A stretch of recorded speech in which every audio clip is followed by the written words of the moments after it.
Congress party ने पुण्यदान कर दिया है। पुण्यदान जो होता है वो पुण्यदान कर दिया है, ऐसी एक परिस्थिति है।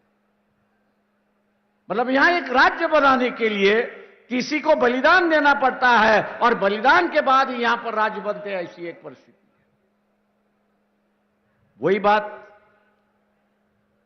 बाद में 40 साल बाद आई, तेलंगाना का सवाल आया। आज तेलंगाना राज्य बन चुका है और एक नई दिशा, एक छोटे राज्य यहां पर दिखाई दे रहे, ऐसी एक परिस्थिति है। आपको वेलफेयर स्टेट की अगर संकल्पना,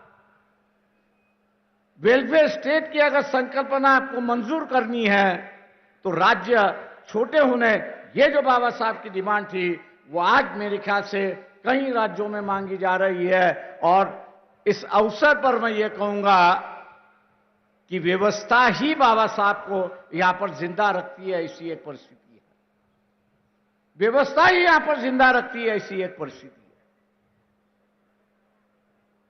है। एक और इश्यू को लेकर यहां पर मैं आपसे बात करूंगा और वो ये है, मैं मुख्यमंत्री पर उसकी जिम्मेदारी डाल रहा हूं कि आप लोगों को इकोनॉमिकल एम्पावरमेंट करने की कोशिश कर रहे हैं। 10 लाख की आप जो है उनको ग्रांट दे रहे हो, बहुत सराहनीय बात है, बहुत अच्छी बात है, उसका स्वागत है और लोग इसलिए आपको दुआ भी देते हैं। लेकिन 1 साल के बाद ये 10 लाख रुपए की कीमत आज जो है वो वैसी बरकरार रहनी चाहिए। ये जो 10 लाख रुपए की कीमत जो है वो वैसी की वैसी बरकरार रहनी चाहिए।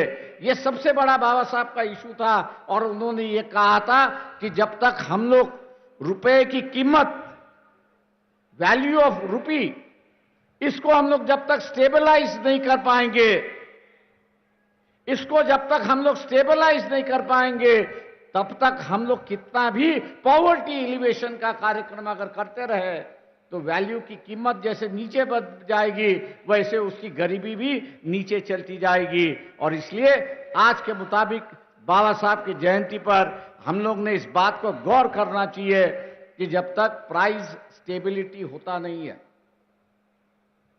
आज मैं दुकान में जाऊं तो ग्लूकोज का बिस्किट मुझे 5 रुपए में मिलता है, 1 साल के बाद जाऊं तो वही मुझे 7 रुपए में मिलता है, 2 रुपया बढ़ गया है। ये जो 2 रुपया बढ़ता है वो गरीबों को काफी बड़ी चोट पहुंचाता है, ऐसी एक परिस्थिति है। और इसलिए रुपए की जो वैल्यू है उसको स्टेबलाइज करना जरूरी है, ऐसा मैं मान के चलता हूं।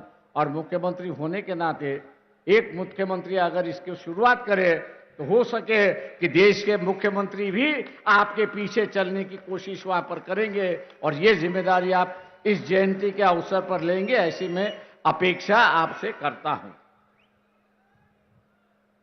2 आखिरी बात है,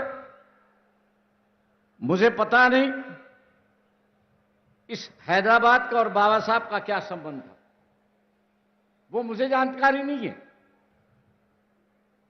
लेकिन कॉन्स्टिट्यूएंट असेंबली के डिबेट्स में जब पढ़ रहा था और भारत के सिक्योरिटी का सवाल जब आया तब उन्होंने कहा कि भारत को एक और कैपिटल होने की जरूरत है,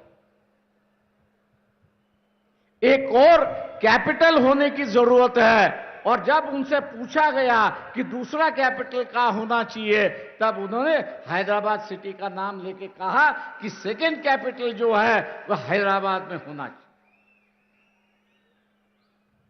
क्योंकि पाकिस्तान के बॉर्डर से दिल्ली जो है वो 300 किलोमीटर,